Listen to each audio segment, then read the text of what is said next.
আজকে সকালটা শুরু করছি পাপায়া দিয়ে। আমার এক বান্ধবী ছিল, বেস্ট ফ্রেন্ড, যার নাম ছিল পপিতা। তা ছোটবেলায় ওর নামটা আমি বুঝতে পারতাম না যে ওর নামের মিনিংটা কি। পপিতা তোর নামের মিনিংটা কি রে বল না রে। বলছে পেঁপে। বাবা, বলছে আমার মা পেঁপে খেতে এত ভালোবাসতো, আমার নাম রেখে দিয়েছে পপিতা। তো যখনই আমি পেঁপে খাই আমার ওর কথাই মনে পড়ে। ওর সাথেই ব্যাডমিন্টন খেলতে যেতাম অয়নদের পাশের বাড়িতে। আগের দিন না খেতে বসে সুন্দরী ঠাকুমার গল্প করছিলাম, আমাদের তো খাওয়া হয়ে গেছে তারপর না আমি আর অয়ন দুজনে মিলে বসে বসে এই খাওয়ার টেবিলেই বসে বসে না সুন্দরী ঠাকুমার গল্প করছিলাম নিজেরা। অয়নদের পাশের বাড়িতে যে সুন্দরী ঠাকুমা ছিল, মানে আগের দিন যে বলছিলাম আমি ব্যাডমিন্টন খেলতে যেতাম, ওই ঠাকুমা না পুরো মানে অন্যরকম, জানো তো, একা একা থাকতোই না। অয়ন তুমি এটা খাও, আমি একটু গরম জল খাই, দাঁড়াও একটু গরম জলটা খেয়ে নি।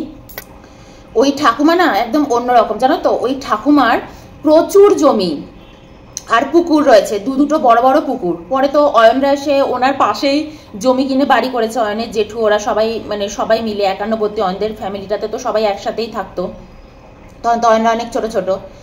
কিন্তু আমি যতটুকু সুন্দরী ঠাকুমাকে জানতাম, আমি পপিতার সাথে যেতাম, কারণ পপিতার ঠাকুমা সুন্দরী ঠাকুমা দুজনে আবার বন্ধু ছিল, তাই না বলো? তো যাই হোক, ওর নাম বেশি নেব না। তো সুন্দরী ঠাকুমা না মানে বিয়ের দিন ওনার স্বামী, মানে উনি যখন বিয়ের সাজে বসেছিলেন যে বর আসবে ওনার, আর উনি খুবই সুন্দর দেখতে, ফর্সা, কিন্তু ওনার বর মানে মারা গিয়েছিল না, কিছু একটা খবর পেয়েছিল ওরা যে বর আর আসবে না। ও, মারা খাওয়া যায়নি। তো বিয়ের দিন উনি সেজেগুজে বসে আছেন, উনি লগ্নভ্রষ্ট হয়েছিলেন, আর ওনার বর বিয়ে করতেই আর আসেননি। কিছু একটা হয়তো দাবি দাওয়া ছিল বা কিছু একটা ছিল। তো তারপর থেকে কিন্তু ওনার আর বিয়ে হয়নি, কিন্তু উনি কিন্তু সারা জীবন বিধবার বেশেই থেকেছেন। আর ওনার বাড়িতে ওনার কোনো ভাই বোন কেউ ছিল না, বলো?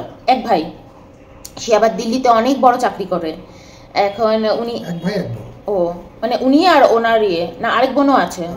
ও, সব বাইরে থাকতো, ঠিক আছে। উনি একা একা ওই জমি পাহারা দিয়েছেন, আমার বাপের বাড়ি এটাই, একা একা উনি ওখানেই থেকেছেন।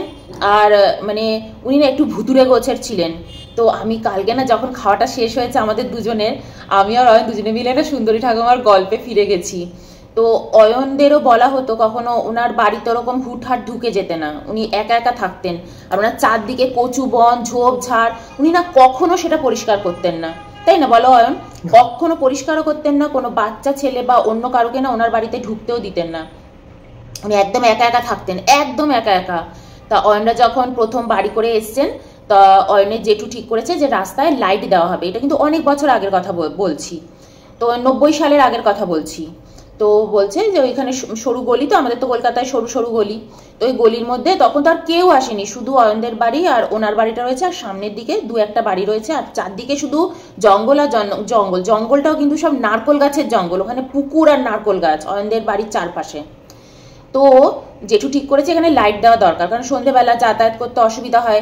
জেঠিও পোস্ট অফিসে চাকরি করেন, ওনারও ফিরতে অসুবিধা হয়, উনি রাত্রির 8টার সময় বেজেই যায় ফিরতে ফিরতে, অনেকটা দূরে কাজের জায়গা। কিছুতেই লাইট লাগাতে দেবে না রাস্তায়। জেঠু দৌড়ি করেছে মিউনিসিপ্যালিটিতে না, যে যাতে লাইট টাইট লাগানো হয়, কিছুতেই লাইট লাগাতে দেবে না। বলছে হ্যাঁ আমি এখানে অনেক ভালো আছি, কোনো লাইট লাগাতে হবে না, আমার রাস্তায় লাইট টাইট চাই না আমার। মানে উনি হচ্ছে এরকম গোছের ঠাকুমা।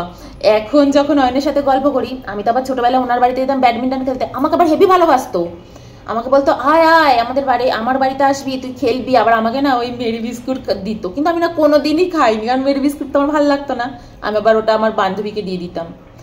তো এই হচ্ছে ওনার গল্প। ওনার প্রচুর গল্প আছে, ওনার এত ভূতের গল্প আছে না ওনার বাড়িতে, তুমি ভাবতে পারবে না। মানে আমাদের ওখানে সবাই বলে অয়নদের বাড়ির ওখানে উনি নাকি ভূতেদের সাথেই বাস করতেন। এখন কিন্তু উনি আর বেঁচে নেই।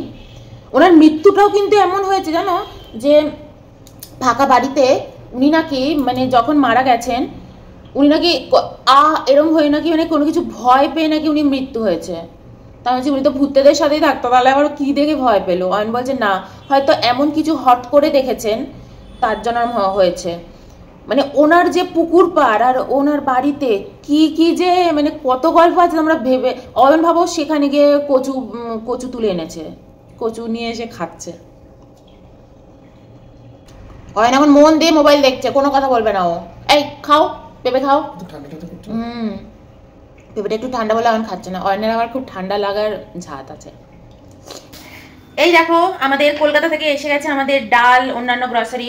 আমরা তো ডাল এখানকার একদমই খাই না, তো এর জন্য এগুলো সমস্ত কিছু আমরা এই যে জেকে থেকে আনাই। তোমাদের বলছিলাম না মুসুরির ডাল, মুগ ডাল এগুলো আমরা খাই না।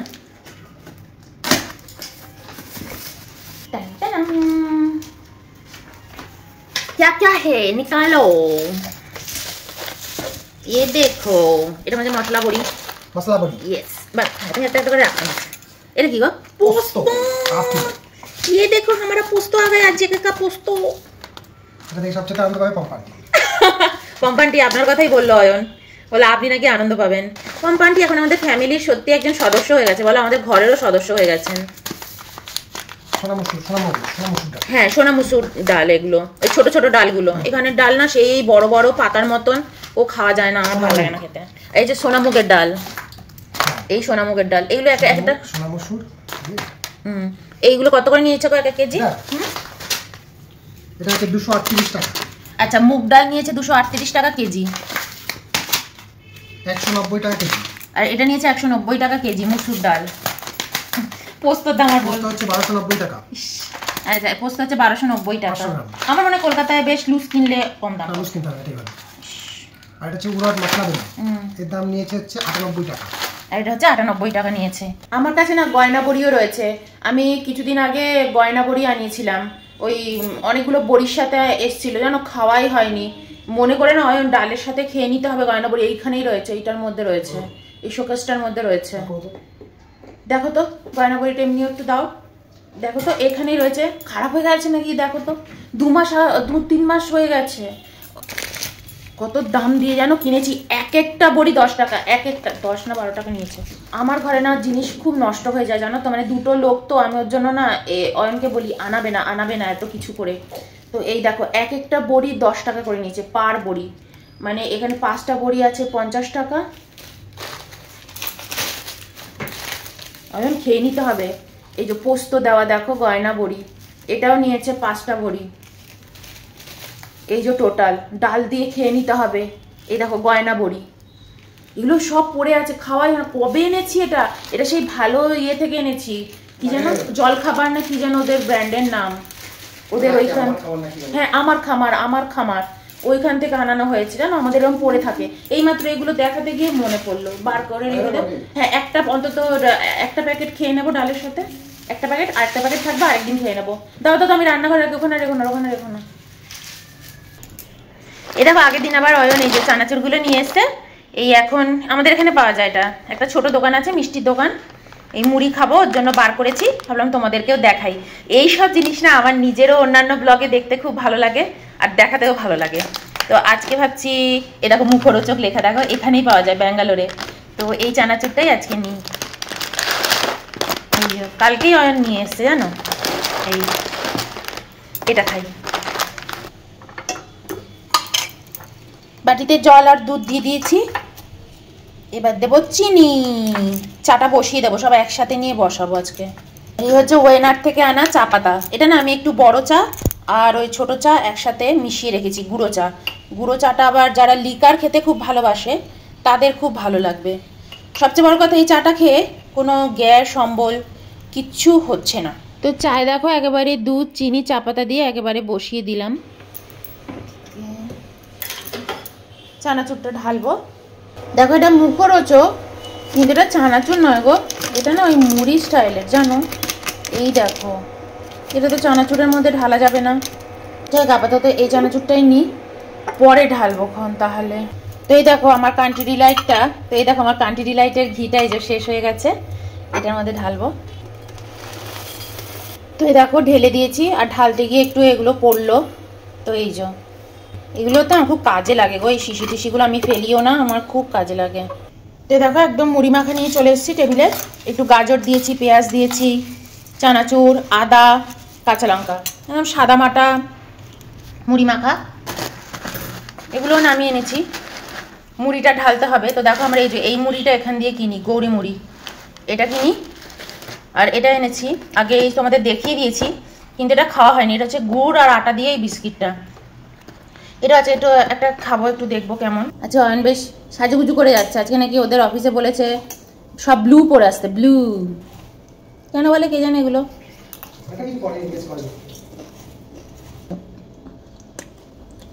কাঁচা লঙ্কা। বিস্কুটটা খুলি। মা বিস্কুটগুলো কি পাতলা পাতলা ছোট ছোট দেখো, এই যে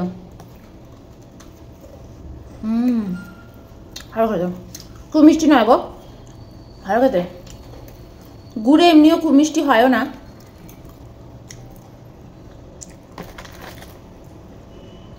এই দেখো অয়ন আজকে এই যে ব্লু জামাটা পরে আছে, এটা কিন্তু অনেক আগের। এই ব্লু টি শার্টটা তোমার অনেক পুরনো, 4-5 বছর আগের, কিন্তু পরেই না অয়ন পুরো নতুন পরে আছে। যে একবার পরে যাও, এবার আর কবে করবে? টাইট টাইট হচ্ছে না একটুখানি? মোটা হয়েছে নাকি তুমি? এই সাবাস, অয়ন আবার মোটা। বাবা, ও মোটা না হওয়ার জন্য কত কম কম খায়।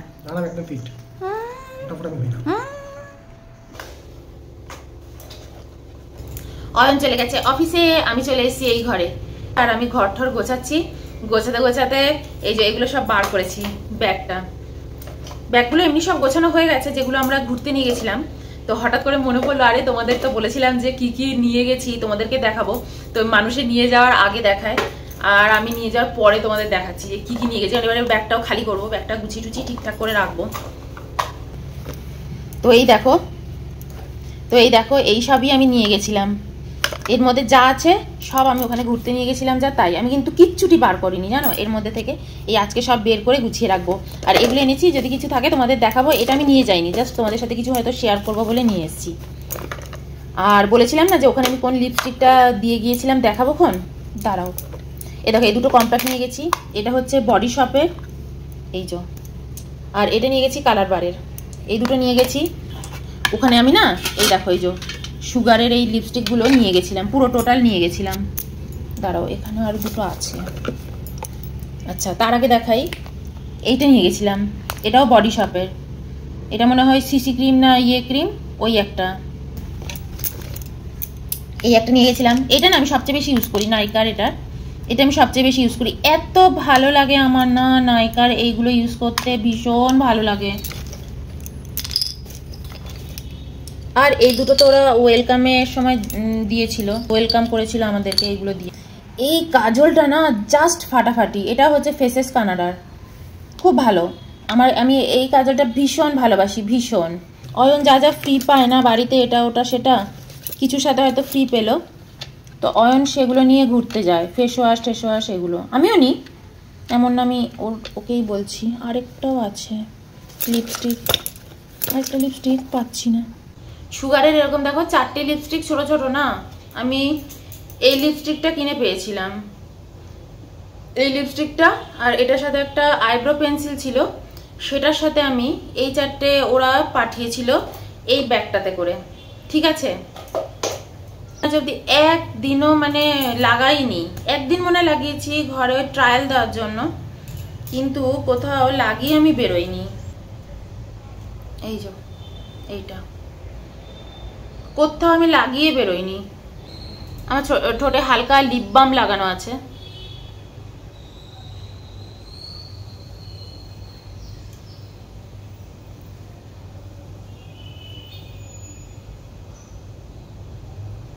এটা 750 না 800 টাকা দিয়ে কিনেছিলাম এই লিপস্টিকটা, পরেই আছে। চলে এসেছি রান্নাঘরে, কুমড়ো শাক রান্না করব। কুমড়ো শাকটা ধুয়ে রেখে দিয়েছি, আগের দিন রাত্রে কেটে রেখেছিলাম। তো এটা একটা গামলার মধ্যে ধুয়ে রেখে দিয়েছি। আর রান্না করব দেখো এই ঝিঙে, বেগুন, আলু, আর এদিকে চিংড়ি মাছ দিয়ে। আর ওই মাছটা আলাদা করে বেগুন দিয়ে ঝোল করব, আলু আর বেগুন দিয়ে। চিংড়ি মাছটা ছাড়িয়ে নিই, আর এই যে বেগুনটা দিয়ে মাছের ঝোল রান্না করব। তো ফার্স্টে মাছটা রান্না বসিয়ে দিলাম। মাছ কয়েকটা পিস রয়েছে, ওই কটা পিসই রান্না করে ফেলবো সব কটা। একটু ভেজে নিচ্ছি মাছটা। আমি যখনই মাছের ঝোল রান্না করি, মাছ খুব কড়া করে আমি ভাজি না। তেল আরেকটু নিয়ে নিয়েছি, সর্ষের তেলেই রান্না করছি। তার মধ্যে একটু কালো জিরে, তেজপাতা আর শুকনো লঙ্কা ফোড়ন দিয়ে আলু আর বেগুনটাকে ভেজে নিচ্ছি। বেগুনটা কিন্তু আমি তুলে রেখে দেব, এই যে বেগুনটা তুলে রেখে দেব মশলা মাখিয়ে, নইলে কিন্তু জল দিয়ে দিলেই ঝোলে আলুটা সেদ্ধ হওয়ার আগে বেগুনটা সেদ্ধ হয়ে একদম গলে যাবে। তো মশলাটা দিয়ে নিয়ে আমি বেগুনটা তুলে রেখে দেখো এদিকে আলুটা সেদ্ধ হয়ে যাওয়ার পরে একেবারে মাছ বেগুন একসাথে ছেড়ে দিয়েছি। জিরে গুঁড়ো দিয়েছি, লঙ্কা গুঁড়ো দিয়েছি, আর টমেটো দিয়েছি, নুন মিষ্টি আর কিচ্ছু দিইনি। লাস্টে ধনেপাতা দিয়ে দিলাম, গরম মশলা আর দিইনি। তো এই হচ্ছে মাছের ঝোল। আর এরপর রান্না বসিয়ে দিয়েছি চিংড়ি মাছ পোস্ত, মানে চিংড়ি মাছ আর কুমড়ো শাক পোস্ত। বেগুনটা লাস্টে দেবো, আর একটু রান্না করে নিই, সবে জাস্ট বসালাম। খাওয়া দাওয়া হয়ে গেছে, এসে বসছি, পানও খাচ্ছি। আর পান খেতে খেতে এবার আমি ব্লগটাও এন্ড করব। চোখের মধ্যে না একটুখানি ক্রিম চলে গেছে, ওই চোখের মধ্যে একটুখানি ক্রিম লাগিয়ে রেখেছিলাম চারদিকে, ওই ক্রিমটাই একটুখানি চলে গেছে, ওর জন্য না চোখটা জ্বালা জ্বালা করছে। তো যাই হোক, চলো আজকের ব্লগটা এই অবধি, আবার চলে আসবো কালকের আপডেট নিয়ে। তো চলো, বাই।